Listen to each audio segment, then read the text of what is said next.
Yes Online.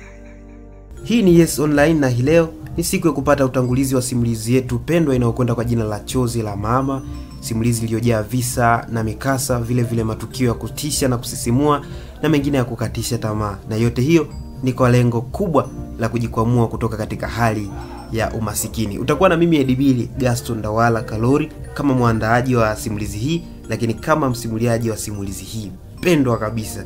Sasa ili usipitwe na kila episode ambayo inatumwa kupitia channel hii, muhimu hakikisha umesubscribe na kisha weka notifications on kwamba nikipost ama nikituma hapa nikiupload unakuwa wa kwanza kuiona.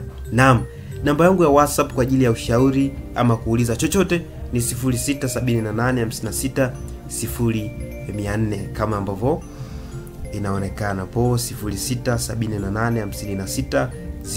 Ni WhatsApp tu. Kwa normal calls ukipiga hiyo unipati. Kwa ni hiyo tu. Episode ya kwanza hii hapa. Chozi la mama ni kitu kinachomwagika kwa siri, lakini kina nguvu kubwa kuliko kilichopo kwenye dunia hii. Ni alama ya upendo, maumivu na kujitolea isiyo na kipimo. Wakati chozi la mama linapojitokeza, dunia husimama. Hakuna kinachoweza kufanana na huzuni inayotokana na maumivu ya mama kwa mtoto wake.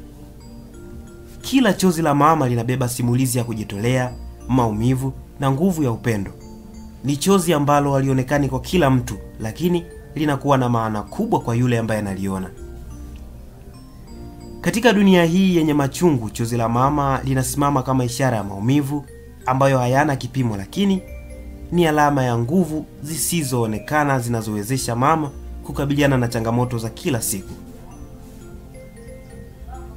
Chozi la mama linakuja kwa sababu ya mapenzi ya kweli, na kila moja lina hadithi yake ya kipekee. Ni chozi linalouma, lakini linabeba matumaini ya kesho. Wakati chozi la mama linapojitokeza, huwa ni kama wingu linalovua mvua za huzuni. Lakini hivyo, chozi hili halichukui tu, bali pia linatoa zawadi ya kujifunza nguvu ya upendo wa kweli. Naam, karibu katika simulizi ya kusisimua inayokwenda kwa jina la Chozi la Mama. Na hii ni sehemu ya kwanza. Twende sawa. Kipande cha kwanza kinaanzia nje kidogo ya mji wa Njombe. Naam, ni katika kijiji cha Nyumbanitu, miongoni mwa vijiji vichache vyenye historia kubwa sana mkoani Njombe. Mboni yangu ikatazama familia moja yenye hali ngumu ya kimaisha, ikiambatana na kutengwa na majirani.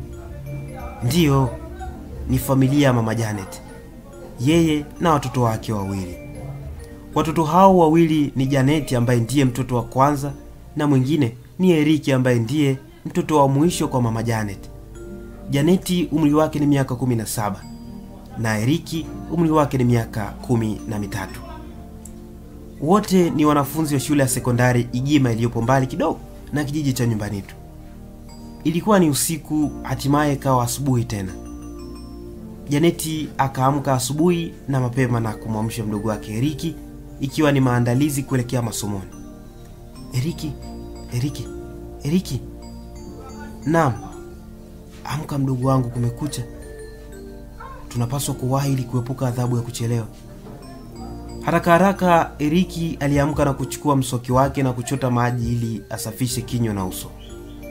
Akafanya hivyo kisha akabeba mkoba wake uliosheheni daftari pamoja na sahani kwa ajili ya chakula cha mchana akiwa shuleni. Dada yake Janeti tayari alikuwa ameshajiandaa. Janeti alimuaga mama yake kisha akaubeba mkoba wake na kisha akachukua baisikeli na kuanza kupiga pedeli kuelekea shule, yeye pamoja na mdogo wake. Ilikuwa ni mwendo wa masaa mawili mpaka kufika shuleni. Safari ya kutoka Nyumbanitu mpaka Igima haijawahi kuwa nyepesi, hasa ukizingatia kuwa Eriki na Janeti wanatumia baisikeli kama usafiri wao mpaka kufika shule. Ni Jumatatu. Janeti yupo kidato cha 3 na Eriki yupo kidato cha kwanza. Mara kengele ya usafi kagonga. Eriki na Janeti wakaambatana na wanafunzi wenzao kuelekea katika maeneo yao ya usafi.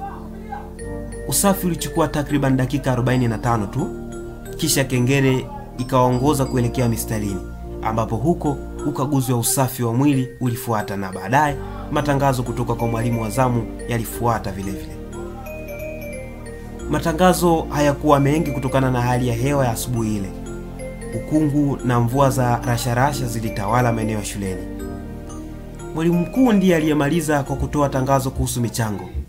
Aliwasihi wote waliokuwa wajalipa fedha za mitihani wasiingie darasani licha ya mvua zilizokuwa zikiendelea kunyesha. Mwalimu mkuu alisikika akisema, "Nataka darasani akae mwanafunzi aliyemaliza michango tu. Wengine wote kafuateni fedha nyumbani. Vinginevyo njooni na wazazi wenu hapa." Mwalimu mkuu alisisitiza kwa kusema kuwa huu si wakati wa kuja kuleta utetezi hapa. Sikilizeni ninachowaambia na sitaki kusikiliza sababu yoyote wakati huu. Tangazo hilo liliwagusa Eriki na dada yake, kwa sababu wao pia walikuwa sehemu ya wanafunzi waliokuwa hawajakamilisha michango. Ikawa ni mguu wa kutoka. Eriki na Janeti walichukua baskeli yao na walishindwa kupanda kutokana na sababu ya uwepo wa mwinuko kwenye eneo lile. Mvua nayo iliongezeka. Eriki alionekana kutetema mithili ya kinda la ndege lililompoteza mama yake. Hakukuwa na dalili yoyote ya mvua kupungua. Tena hakukuwa na nyumba maeneo ya jirani ambayo pengine ingewasaidia kujikinga na mvua. Alisikika Janeti akisema, "Eriki, jikaze mdogo wangu. Umaskini hauna uchaguzi." Aliongea kwa uchungu huku macho yake yakiwa mekundu na dalili ya machozi kutoka. Eriki hakujibu chochote. Baada ya kutembea umbali uliokadiriwa kufikia kilomita 1, Janeti na mdogo wake Eriki walipanda baiskeli, wakapiga pedeli mpaka nyumbani. Wanafika nyumbani wanamkuta mama yao yupo nje na shoga zake.